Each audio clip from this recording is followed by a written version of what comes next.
Welcome back to another of my videos, and boy oh boy, this is the hottest day yet. We're back into the heat waves. Not that I'm complaining.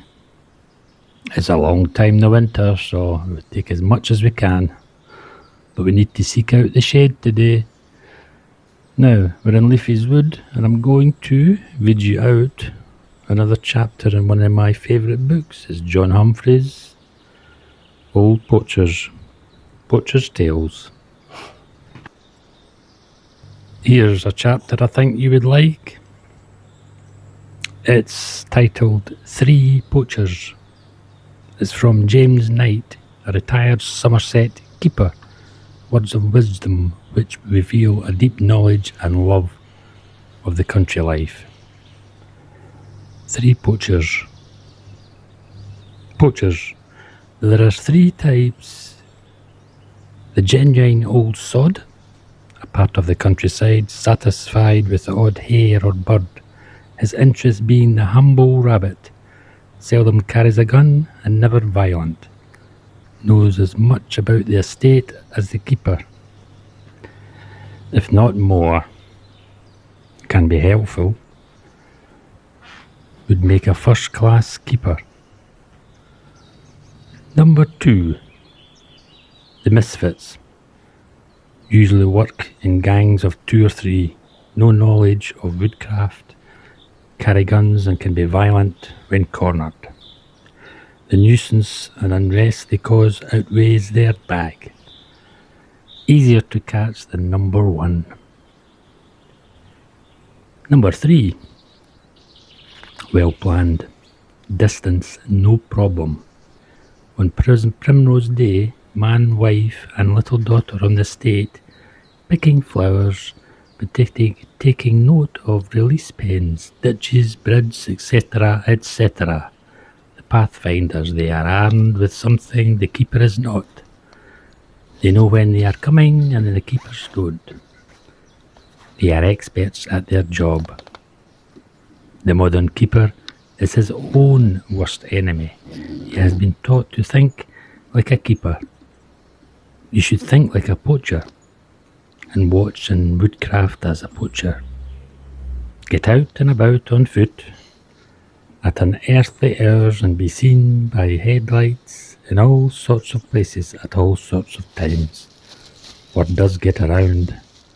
If I was a poacher and required a few salmon, an old sock with a stone and plus some siamag is quick. If I required some birds, it would be on the roughest wet night we could get. I certainly wouldn't pick a moonlight night, a quiet night, unless I wanted to be caught. The Land Rover is the curse of the keeper. Far too easy to drive around all day and night and not see anything worth seeing.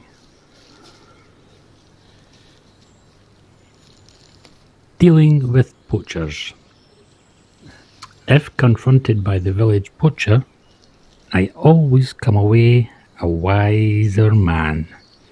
He would never insult my intelligence by silly excuses. The only sorry part was that we were divided by the fence of the law.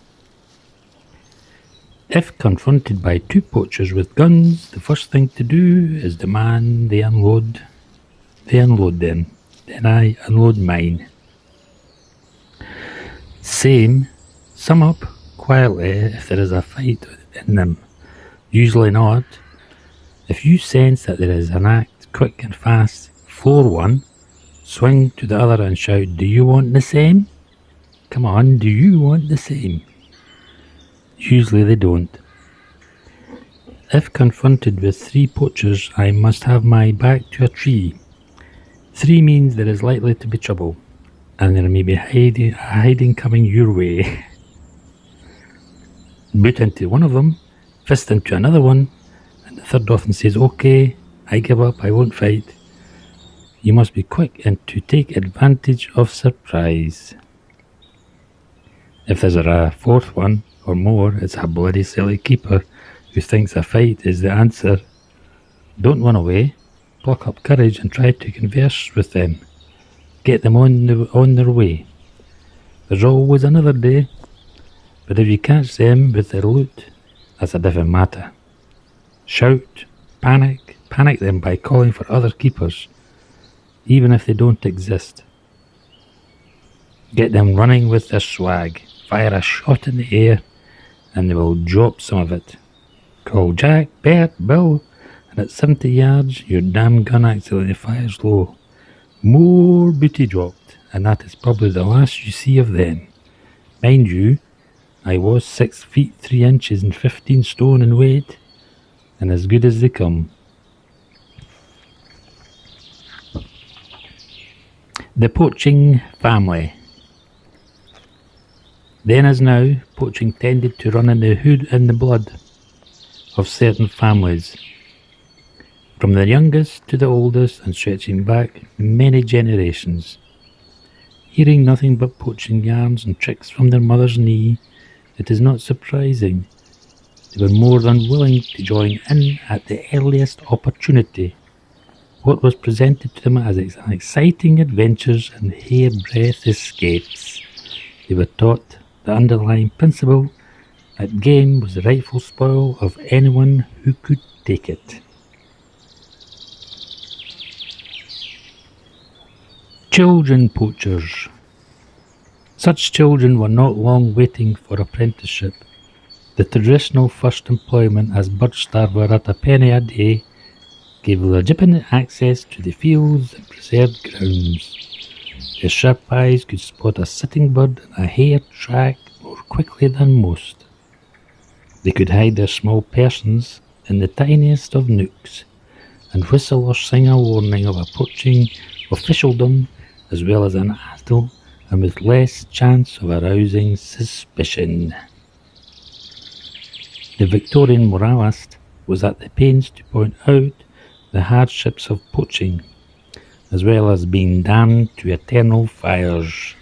The poacher was likely to be often unwell as a result of exposure to all the weathers, irregular meals, lack of sleep, and excessive drinking, usually of ardent liquors.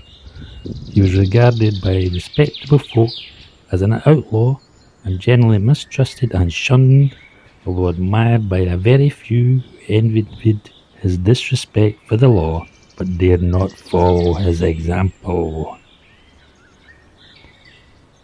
The poacher's woman.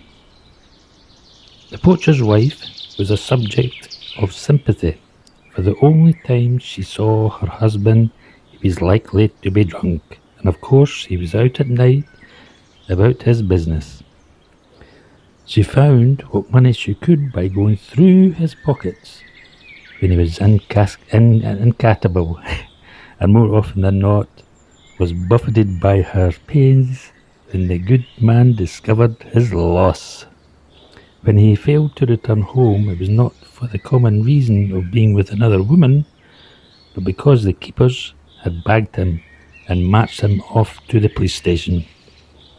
At least the wife had the comfort of knowing where he was and that he could do no harm, and rather preferred life with her man in the jail than out of it.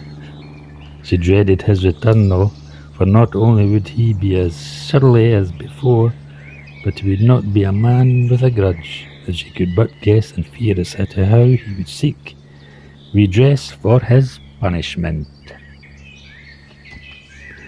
The first offender. No poacher ever caught admitted that the case in question was anything more than his first offence. An obviously hardened veteran would be taken into custody bewailing the fact that it was the first time I've ever poached. The desk sergeant would probably observe with ill-concealed sarcasm how fortunate it was that so many miscreants were bagged on their very first outing.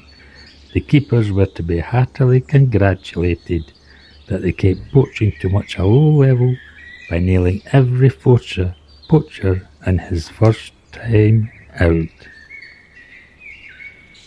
Lovely. I hope you've enjoyed that little chapter from Poacher's Tales, John Humphreys' Poacher's Tales, another of my favourite reading books that I go to. And with such a beautiful hot day, I'm going to meander along in Leafy's Wood to see if I can see any old pheasants or young ones, to see how they're getting along with all those old poachers. Bye bye for now, and I'll catch you in the next video that will be coming very soon.